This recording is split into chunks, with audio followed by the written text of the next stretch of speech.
Sunny ways, my friends, sunny ways. So last night over dinner, I told my kids about the decision that I'm sharing with you today. I intend to resign as party leader, as prime minister, after the party selects its next leader through a robust, nationwide, competitive process. Last night, I asked the president of the Liberal Party to begin that process. This country deserves a real choice in the next election, and it has become clear to me that if I'm having to fight internal battles, I cannot be the best option in that election. It's the beginning of the end of Justin Trudeau. The election year is now underway with the resignation speech by Canada's 23rd Prime Minister on January 6th, with questions from press gallery reporters. He ended months of speculation as his party has plummeted in public opinion polls. Justin Trudeau announced in a hastily called news conference that he would prorogue Parliament until March 24th and step down as the Prime Minister of Canada once a new Liberal Party leader is chosen. Now, the day began by the Rideau Cottage porch after the Ottawa wind swept away some of Trudeau's speaking notes. It was not as surprising or dramatic as February 29th, 1984. That was when his father, Pierre Trudeau, famously announced that he was resigning as the 15th Prime Minister of Canada after he walked in the snow in Ottawa. This time, the January 6th announcement came coincidentally on the same day that the U.S. Congress certified Donald Trump's presidential win. Unlike 2021, however, January 6, 2025 was more exciting in Ottawa than Washington, D.C. Now, Trump has threatened tariffs on Canadian goods entering the U.S. He'll return to power in the Oval Office on January 20th, and he had things to say as well on his Truth Social platform, continuing to threaten tariffs, continuing about his 51st State of America theme about Canada. I think he's serious about tariffs. We hope he's not serious about the 51st state.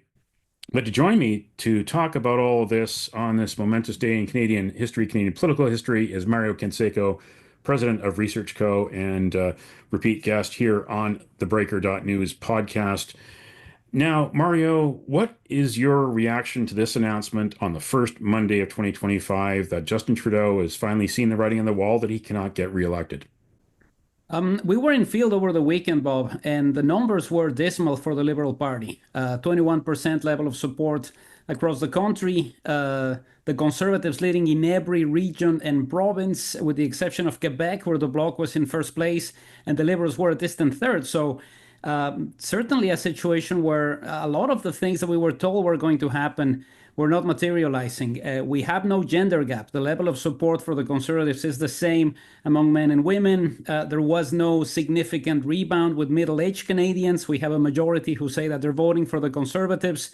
And when we pose the question of a merged Liberal and NDP party in the next federal election, the numbers don't look good, either with Justin Trudeau as leader or Jagmeet Singh as leader. So it was just a matter of time before they realized that unless something drastic happens and they try to reconnect with Canadians in the next 90 days, it's going to be very difficult for the Liberals to hold on to power.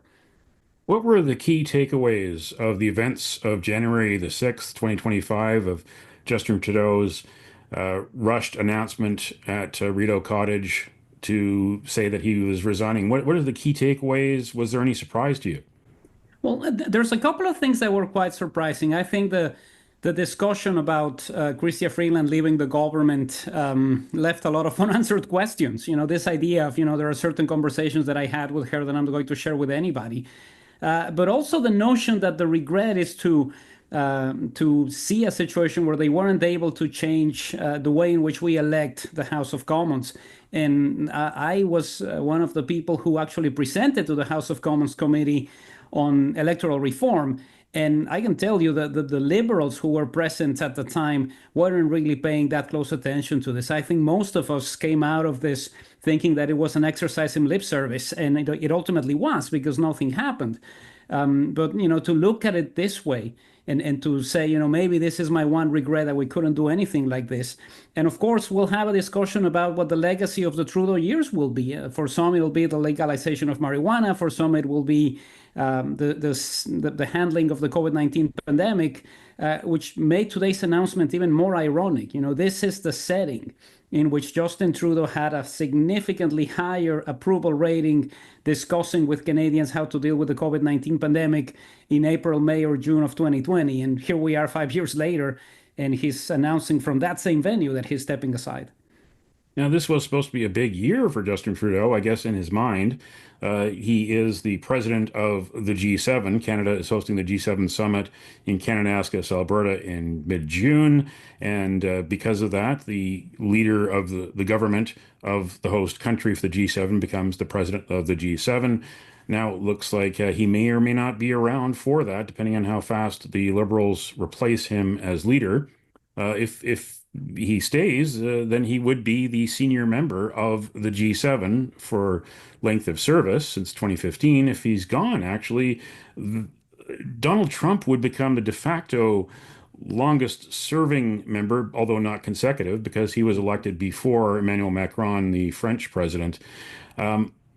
So what next for Justin Trudeau here in 2025? What next for the Liberal Party? What do you think we should look at or look for in the coming days, weeks, and the next few months? Well, we'll have to figure out who is serious about running for the Liberal leadership. There will be a lot of wrangling, a lot of discussions, people making phone calls and trying to figure out where they go from here. History has not been kind to English-speaking leaders of the Liberal Party who supplant a French-speaking leader of the Liberal Party. Lester Pearson was unable to win a majority government in 1964. John Turner was unable to form the government in 1984. And the other example that we have more recent is Paul Martin holding on to a minority government, and then Michael Ignatieff in 2011 not even able to win his own seat. So it's going to be a monumental challenge for whoever becomes leader of the party. I think it's fair to assume that it will not be somebody from Quebec, even if Melanie Joly decides that she wants to run. And it's going to be more about having a national conversation with Canadians. I think the way in which they need to engage, particularly because of the situation with Donald Trump and the level of animosity that might be there for the Conservatives, has to be significantly better than what we've seen in the last few Liberal races, where it has been essentially a small, tightly knit club of people discussing who they want to see as their next head of government. Is Christy Clark at all a viable challenger? I mean, this is her ambition since the 1990s when she was working as an aide in Liberal cabinet offices in Ottawa before she became a political force in British Columbia. She was telling people on the social scene there that her lifelong dream was to become the prime minister someday, and here this could be her chance to become prime minister. But do you think that she's a viable leader? When do you think that the Ottawa Press Gallery will learn again how to use Google and to look up her history as Premier of British Columbia from 2011 to 2017, which is not a proud history, or look at her history before becoming Premier as a member of Gordon Campbell's cabinet? Well, there's certainly a lot of baggage that a former premier will bring into a leadership race. And I think Christy Clark is not immune to something like this. It's going to be more complicated to be appealing in places where they really need to reconnect with people. I don't think they were expecting a couple of years ago to be as low as they are in Quebec. To have the Liberal Party in third place in Quebec requires a significant effort from somebody who knows the place, who has been around, who has talked to people, who has had an opportunity to serve at the federal level and to actually have discussions with people who are important in Quebec. And Christy Clark never had that. So this is going to be complicated for whoever wants to do this and hasn't been in government for a while at the federal level. Well, here we are in a state of chaos, essentially. We've got Donald Trump coming back into the White House, threatening major economic turmoil to Canada with these tariffs. And we have essentially a lame duck prime minister, and we don't know when we will have a stable government again here in Canada. Will it be months, or will it be this time next year after the next election happens in October?